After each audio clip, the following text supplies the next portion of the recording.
ચાલો આજે આપણે સલ્ફરના એક બીજા સંયોજન વિશે સમજીશું,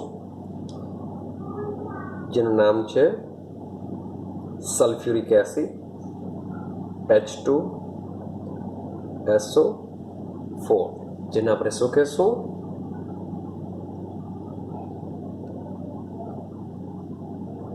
સલ્ફ્યુરિક એસિડ.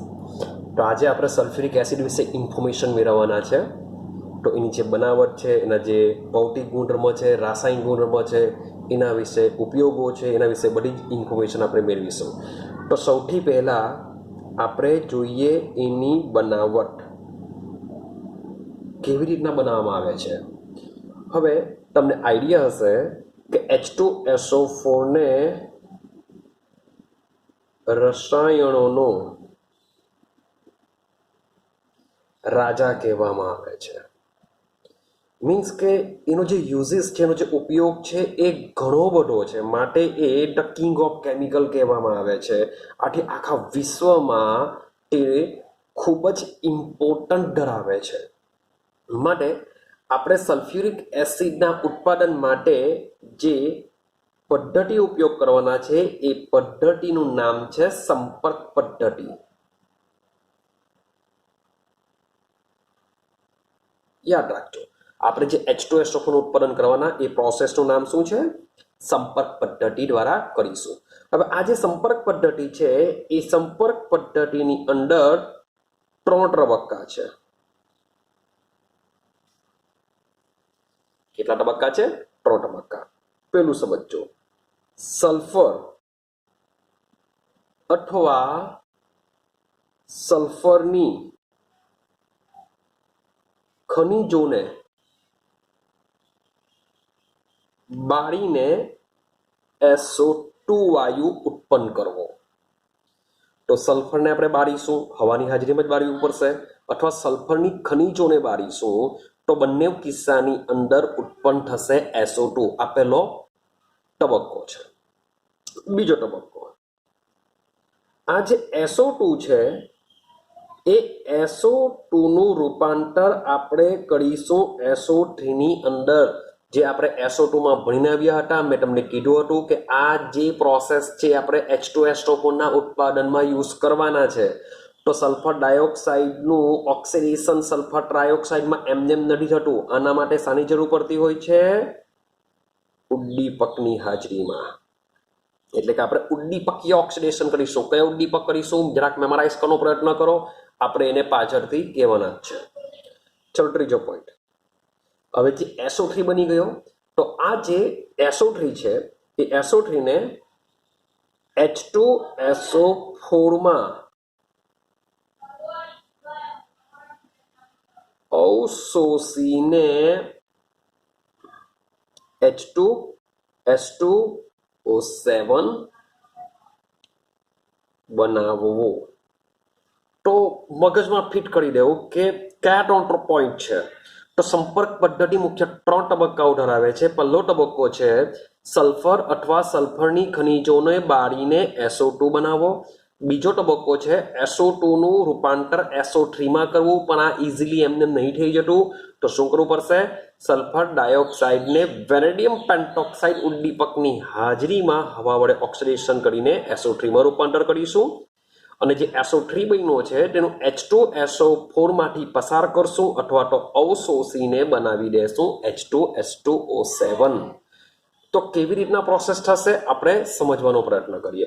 હવે સમજો, જે સલ્ફર અથવા સલ્ફરની જે ખનિજો આપણે લેશું, તો સૌથી પહેલો પોઈન્ટ છે સલ્ફર અથવા તો જે સલ્ફરની જે અયસ્ક છે, સલ્ફરની કાચી ધાતુ હશે, સલ્ફરની જે અયસ્ક છે, જેનું ઓક્સિડેશન તો કરીશું, પણ સાથે સાથે એમાં શું હોય છે? અશુદ્ધિઓ રહેલી હોય છે. તો આ અશુદ્ધિઓમાં મોટે ભાગે શું હોય છે? તો મોટે ભાગે શું હોય છે? તો ધૂળના કણો હોય છે એની અંદર, અને સાથે સાથે હોય છે એની અંદર આર્સેનિક સંયોજનો. આર્સેનિકના સંયોજનો એઝ અ અશુદ્ધિ સ્વરૂપે તેમાં રહેલા હોય છે। તો સલ્ફર અથવા સલ્ફરની જે સંયોજનો છે એ સંયોજનોની અંદર અશુદ્ધિઓમાં દૂરના કણો અને આર્સેનિક હોય છે। તો આને પણ આપણે શું કરવું પડશે? દૂર કરવું પડશે। તો સૌથી પહેલા આપણે સમજવાનો પ્રયત્ન કરીએ કે ઉદ્યોગોમાં કેવી રીતના પ્રોસેસ થાય છે। તો સમજો, સૌથી પહેલા હું શું કરા, એક ટર્બાઇનની અંદર સલ્ફર લઈ લેવા, સમજવાનો પ્રયત્ન કરજો। માની લો કે મારી પાસે આ એક ટર્બાઇન છે, એમાં હું શું ભરી દઉં છું? સલ્ફર ભરી દેવા।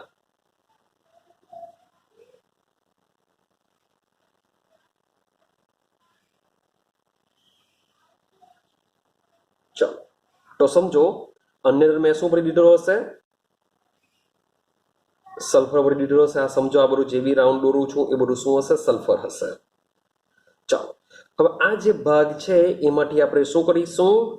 હવા અથવા તો O2 પસાર કરીશું। તો હવા અથવા O2 જો પસાર કરવામાં આવે તો અહીંયા આ જે સલ્ફર છે એ ઓક્સિજન સાથે રિએક્શન કરીને અહીંયા શું બનાવી દેશે? SO2 બનાવી દેશે। સાથે સાથે તમને O2 પણ મળશે। તો આ જે SO2 અને O2 છે તો આ સલ્ફરની અંદર શું રહેલી હોય છે? અશુદ્ધિઓ પણ રહેલી હોય છે। તો સૌથી પહેલા આપણે શું કરીશું? આ જે SO2 અને O2 વાયુનું જે મિશ્રણ છે એ મિશ્રણને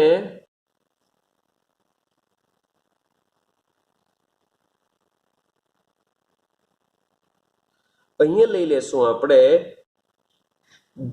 દૂર અવશોષક। આ શું છે આપણું? આ છે આપણું દૂર અવક્ષેપક। અહીંયા શું થશે?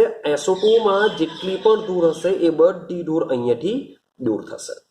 હવે આ જે SO2 અને O2 હજુ આર્સેનિક સંયોજનોની અશુદ્ધિઓ છે જ, હજુ પણ આર્સેનિકની અશુદ્ધિઓ છે જ। આપણે શું કરીએ છીએ? ધૂર અવક્ષેપક લીધો। હવે આપણે આ જે SO2 અને O2 છે તેને એક નેક્સ્ટ ચેમ્બરમાં પસાર કરીશું। સમજવાનો પ્રયત્ન કરજો। યાદ રાખવાનો પ્રયત્ન કરશો તો બી ઇઝીલી યાદ રહી જશે। ચલો, આ પ્રકારની એક ટાવર હોય છે જેમાંથી શું કરવામાં આવે છે? પાણીનો છંટકાવ કરવામાં આવે છે। અહીંયાથી આપણે શું કરીશું? H2O નો છંટકાવ કરશું। હવે થશે શું? તો SO2 વત્તા O2 ને શું કરીશું? આ ચેમ્બરમાં આપણે દાખલ કરીશું। હવે આ ચેમ્બરમાં દાખલ કરીશું તો ઉપરથી આપણે શું કરવાના છે? પાણીનો છંટકાવ કરવાના। આ SO2 અને O2 શું છે? પાણીમાં દ્રાવ્ય હોતરથી સીધા અહીંયાથી શું કરશે? ઉપર જશે। ઉપર ગઈને અહીંયાથી પાસ હશે। તો અહીંયાથી આપણે શું કરીશું? જે પણ આ બધા વાયુઓ અહીંયાથી જશે, અહીંયાથી પાસ થયેલું જે પાણી છે એ પાણી કેવું હોય છે? નિરુપયોગી હોય છે। તો આ જે ચેમ્બર છે એ ચેમ્બરનું બી કામ શું હોય છે? શુદ્ધિકરણ કરવા માટે અથવા તો થાળીકરણ કરવા માટે। મીન્સ કે જે પણ અશુદ્ધિઓ હશે એ અશુદ્ધિઓ શું થશે? અહીંયાથી થોડી ઘણી દૂર થઈ જશે। ચાલો, હવે આ જે ત્યાર પછી જે આ જે SO2 અને O2 છે પાણીનો છંટકાવ કરવાથી એ કેવા બની જશે? ભેજવાળા બની જશે। માટે ભેજવાળા બની ગયા હોવાથી આપણે શું કરીશું? એને ડ્રાય કરીશું।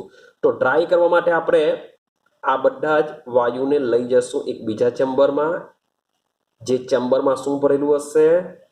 સાંદ્ર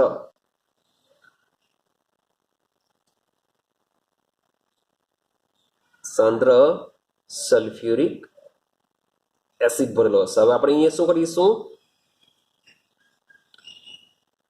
સાંદ્ર H2SO4 નો છંટકાવ કરીશું। અહીંયાથી આપણે શું કરીશું? સાંદ્ર સલ્ફ્યુરિક એસિડનો છંટકાવ કરીશું। હવે એનું કામ શું છે? સાંદ્ર સલ્ફ્યુરિક એસિડનું કામ હોય છે નિર્જલીકરણ કરતાનું। એનું કામ હોય છે નિર્જલીકરણ કરતાનું। તો જેવો અહીંયાથી આપણે SO2 વત્તા O2 આ બંને કેવા હોય છે? ભેજવાળા હોય છે। હવે જેવો આપણે અહીંયા આપણે H2SO4 નો ઉપરથી છંટકાવ કરતા જશું, SO2 અને O2 ઉપર જતા જશે, પરંતુ એ કેવા બની જશે? ભેજ મુક્ત બની જશે। માટે જ આ ટાવરને કહેવામાં આવે છે શુષ્કન टावर मीन्स का टावर નું કામ છે SO2 અને O2 વાયુને શું કરવાનું સૂકા કરવાનું કામ હોય છે મીન્સ કે અહીંયાથી જે વાયુ નીકળશે કેવો હશે શુષ્ક SO2 વત્તા O2 વાયુનું મિશ્રણ હશે પણ હજુ પણ જે આર્સેનિકના જે સંયોજનો છે એ આર્સેનિકના સંયોજનોની અશુદ્ધિઓ હજુ પણ સલ્ફરમાં હશે જ હવે આપણે એને દૂર કરીએ હવે એને દૂર કરવા માટે આ જે વાયુનું મિશ્રણ છે એ વાયુ મિશ્રણને ફેરિક ઓક્સાઇડ આપણે શું કરીશું ફેરિક ઓક્સાઇડ ધરાવતા આર્સેનિક શુદ્ધિકારકમાંથી પસાર કરશું આપણે શું કરીશું આ જે વસ્તુ દેખાય છે તમને એ શું છે જળયુક્ત ફેરિક ઓક્સાઇડ ધરાવતો આર્સેનિક શુદ્ધિકારક છે તો મીન્સ કે જે શુષ્ક SO2 વાયુ જે મહિલો છે એ શુષ્ક SO2 વાયુને આપણે શું કરીશું જળયુક્ત ફેરિક ઓક્સાઇડ ધરાવતા શુદ્ધિકારકમાંથી પસાર કરીશું જેથી આર્સેનિક જેટલો પણ હશે બધોમાં શું થઈ જશે શુષ્ક થઈ જશે અને અહીંયા હોય છે પૂર્વ તાપક જે ટેમ્પરેચર મેન્ટેન કરતું હશે ત્યારબાદ હવે આ જે SO2 અને O2 જે છે એ SO2 અને O2 ને આપણે પસાર કરીશું બીજા એક ચેમ્બરમાંથી આ ચેમ્બર હોય છે ઉદ્દીપકીય રૂપાંતરક જેમાં શું ભરેલો હોય છે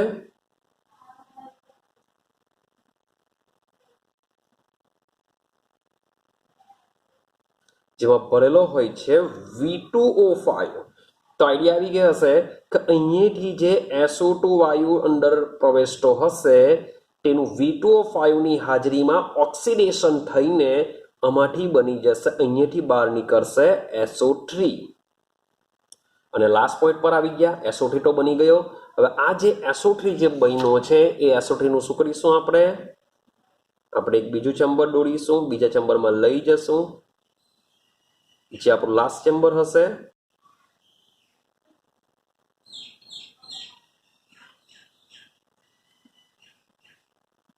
અહીંયાથી પણ સેમ આપણે સાંદ્ર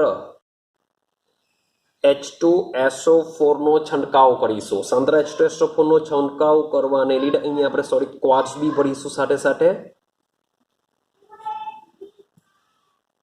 ક્વાર્ટઝ ભરીશું ટેમ્પરેચર મેન્ટેન કરવા માટે તો સાંદ્ર H2SO4 SO3 સાથે રિએક્શન કરીને શું બનાવી દેશે H2S2O7 જેને આપણે શું કહીએ છીએ ઓલિયમ કહીએ છીએ તો આ પ્રકારે આપણે H2SO4 બનાવવામાં આવે છે આઈડિયા આવે છે ચાલો હવે આપણે સમજીએ તો ત્રણ તબક્કામાંથી જે બીજો તબક્કો છે બીજો તબક્કો એટલે કોણ તો બીજો તબક્કો એટલે આપણો SO2 નું કન્વર્ઝન SO3 માં કરીએ છીએ તે એક ખૂબ જ ઇમ્પોર્ટન્ટ તબક્કો છે શા માટે ઇમ્પોર્ટન્ટ તબક્કો છે તો સમજો તો જે SO2 છે એ O2 સાથે V2O5 ની હાજરીમાં પ્રોસેસ થઈને શું બનાવે છે SO3 બનાવે છે અને સાથે સાથે આ જે પ્રક્રિયા છે એ ઉષ્મા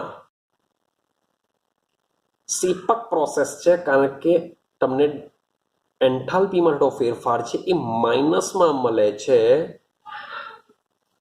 માટે આ જે પ્રોસેસ છે એ કહેવાશે ઉષ્મા ક્ષેપક પ્રોસેસ હવે સમીકરણને બેલેન્સ કરવાનો પ્રયત્ન કરીએ તો 3 ઓક્સિજન છે અહીંયા 4 ઓક્સિજન છે સોરી 2 ને 2 4 ઓક્સિજન છે ચાલો એક કામ કરીએ અહીંયા 2 મૂકીએ તો 2 ને 2 4 ને 2 6 અહીંયા આપણે 2 મૂકી દઈએ તો થઈ જશે સમીકરણ બેલેન્સ થઈ જશે અહીંયા જો ભૂલથી બી તમે 2 મૂકવા ગયા તો 2 ને 2 4 કરવા કે 4 ને 2 6 તો અહીંયા પાછા સલ્ફરની આગળ મૂકવાની સલ્ફર ચેન્જ થશે માટે અહીંયા મૂકવાની જરૂર નથી હવે શા માટે ઇમ્પોર્ટન્ટ છે હવે આ જે પ્રક્રિયા છે સૌથી પહેલો પોઈન્ટ છે એ છે ઉષ્મા ક્ષેપક પ્રોસેસ છે ક્લિયર છે બીજું કે આ જે પ્રોસેસ છે પ્રતિવર્તી પ્રક્રિયા છે પાછી પ્રોસેસ કેવી છે one way reaction two way reaction મળે છે પ્રતિવર્તી રિએક્શન છે તો આ રિએક્શન ની અંદર જો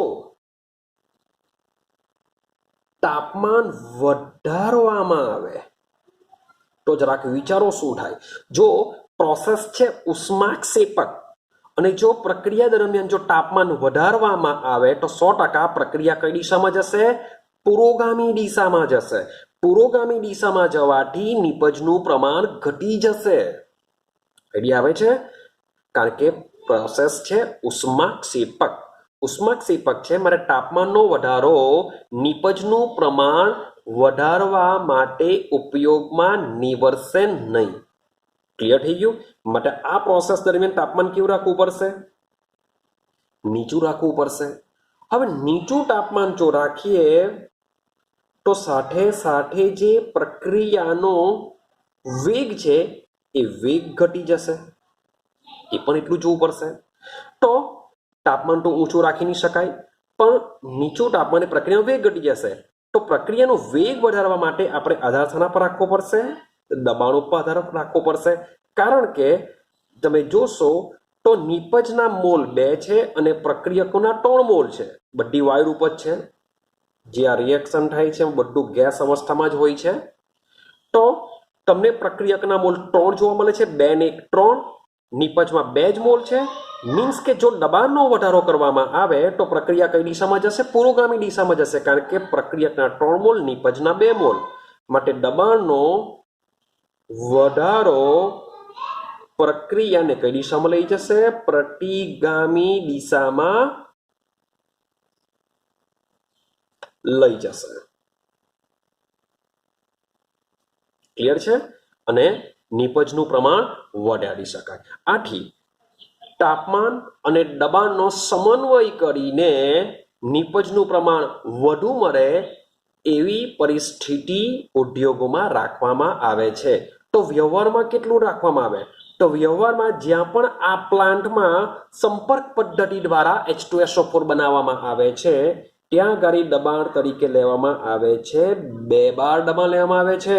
અને જે તાપમાન છે એ તાપમાન લેવામાં આવે છે 720 કેલ્વિન. ક્લિયર છે?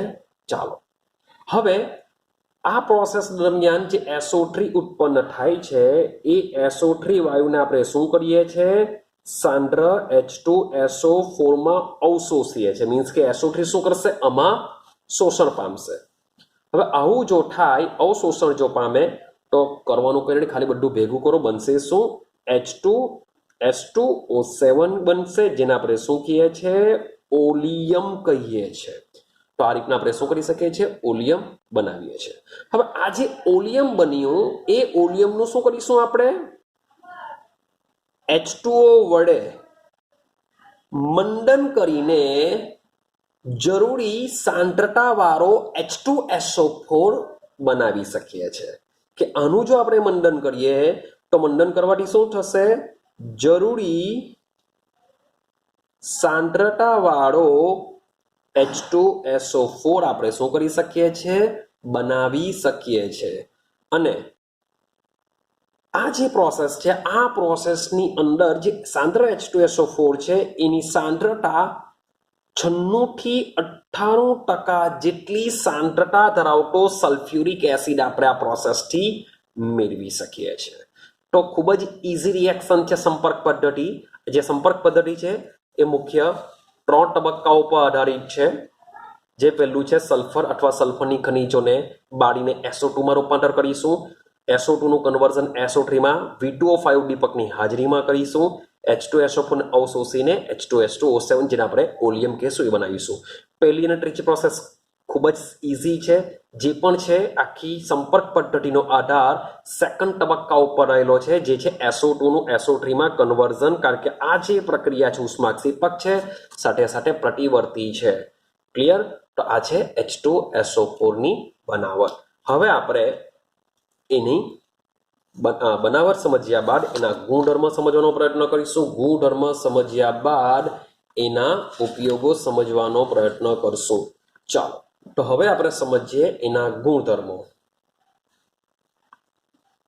તો H2SO4 ના ગુણધર્મોની વાત કરીએ આપણે. સૌથી પહેલા જોઈએ આપણે એના ભૌતિક ભૌતિક ગુણધર્મ જોઈએ તો સલ્ફ્યુરિક એસિડનો ઉપયોગ તમે લેબોરેટરીમાં કરો છો તો એ જે સલ્ફ્યુરિક એસિડ છે સલ્ફ્યુરિક એસિડ કેવો હોય છે રંગવિહીન હોય છે તમને આઈડિયા છે તમે જોયો જ હશે સલ્ફ્યુરિક એસિડ કેવો હોય છે રંગવિહીન હોય છે સાથે સાથે એ ઘટ તેલી પ્રવાહી છે શું હોય છે રંગવિહીન છે ઘટ તેલી છે અને સાથે સાથે પ્રવાહી છે તેની વાત કરીએ ઘનતાની તો એની જે ઘનતા હોય છે એ અરાઉન્ડ 1.84 જેટલી હોય છે એની ઘનતા કેટલી હોય છે 1.84 જેટલી એની ઘનતા હોય છે ચાલો ત્યાર પછી અગત્યનું પોઈન્ટ યાદ રાખવાનું છે 273 થી આપણે આગળ જઈશું 283 યાદ રાખવા માટે 283 કેલ્વિન 273 યાદ રાખીશું 0 સેલ્સિયસ 10 અંશ સેલ્સિયસ પર એ શું થાય છે ઠરે છે તો 273 કેલ્વિન તાપમાને ઠરે છે ક્લિયર એટલે ઠારણ બિંદુ કેટલું છે 283 કેલ્વિન ચાલો 611 કેલ્વિન તાપમાને ઉકળે છે એટલે કે એનું કેવું છે આ ઉત્કલન બિંદુ છે 611 કેલ્વિન એનું ઉત્કલન બિંદુ છે ક્લિયર છે એની ભૌતિક પદ્ધતિ છે હવે આપણે વાત કરીશું એની રાસાયણિક પદ્ધતિ રાસાયણિક ગુણધર્મની વાત કરીએ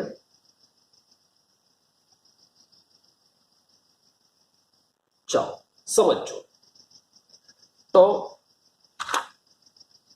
પહેલું આપણે જોઈએ તો સલ્ફ્યુરિક એસિડને જ્યારે પાણીમાં નાખવામાં આવે છે શબ્દ સમજો H2SO4 ને જ્યારે પાણીમાં ઉમેરવામાં આવે છે ત્યારે શું થાય છે પુષ્કળ ઉર્જા ઉત્પન્ન થાય છે મીન્સ કે H2SO4 નું જે મંડન છે મંડન કેવું છે ઉષ્માક્ષેપક પ્રોસેસ છે આ પ્રોસેસ દરમિયાન પુષ્કળ ઉર્જા ઉત્પન્ન થાય છે જેથી આપણે સાંદ્ર H2SO4 નું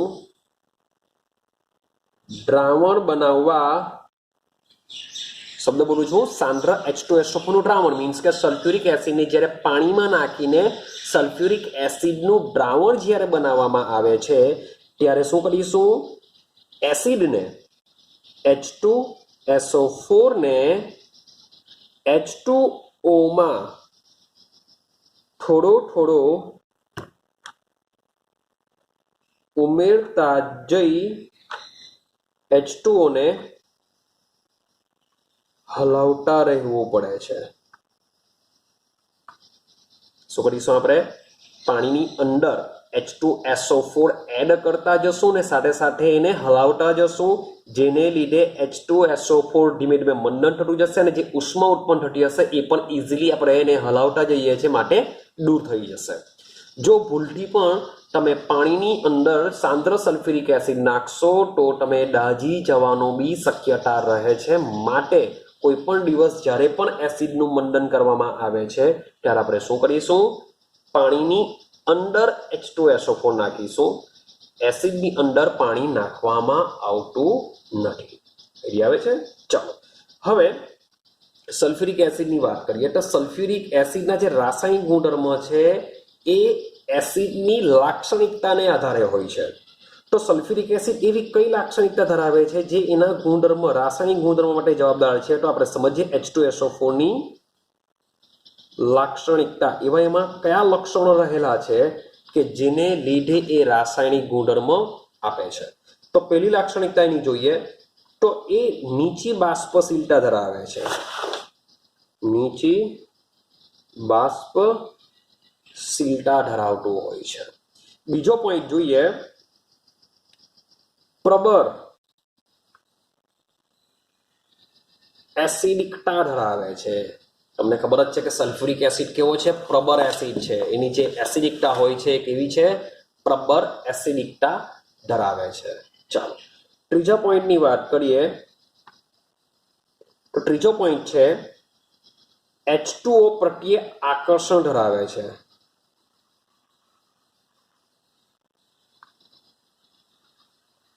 H2O પ્રત્યે શું ધરાવે છે આકર્ષણ ધરાવે છે અને લાસ્ટની લાક્ષણિકતા છે ઓક્સિડેશન કરતા તરીકે પણ વર્તે. તો તમારે આ 4 લાક્ષણિકતા H2SO4 ની યાદ રાખવાની છે જે એના રાસાયણિક ગુણધર્મ માટે જવાબદાર હોય છે. પહેલું છે H2SO4 નીચી બાષ્પશીલતા, પ્રબળ એસિડિકતા, H2 પ્રત્યે આકર્ષણ, ઓક્સિડેશન તરીકે વૃત્તિ. તો આ 4 લાક્ષણિકતા આપણે સમજવાની છે. ક્લિયર થાય છે? ચાલો હવે પહેલું સમજીએ. પહેલા આપણે લઈ લઈશું પ્રબળ એસિડિકતા. ચાલો તો સમજીએ.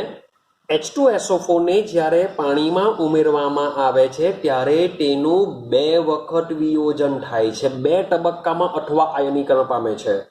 તો એનું જે આયનીકરણ છે, આયનીકરણ 2 તબક્કામાં થાય છે. સમજવાનો પ્રયત્ન કરીએ તો કેવી રીતના સમજજો કે H2SO4 ને આપણે શું કરીશું,